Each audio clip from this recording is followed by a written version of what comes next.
Halos 50 hektarya ng palayan sa Barangay Villarosa, Licab, Nueva Ecija, kapos sa patubig. Sundan sa report. Halos 50 hektaryang bukirin sa Barangay Villarosa, Licab, Nueva Ecija ang kapos sa patubig.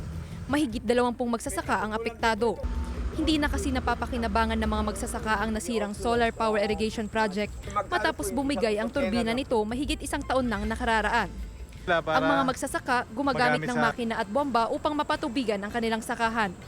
Naubos yung pondo at hindi na mapagawa ito. Nagawa po nyo ulit, baka pwedeng baguhin na lang yung pump niya. Gawin na lang yung hindi na yung submersive.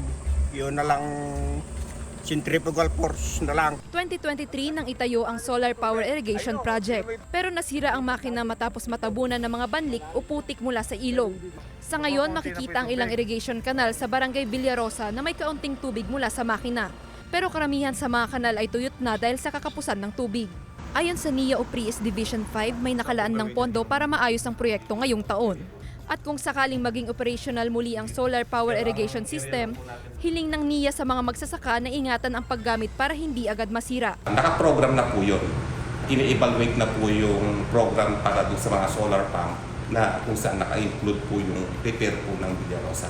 Joel Fernandez, One North Central Luzon.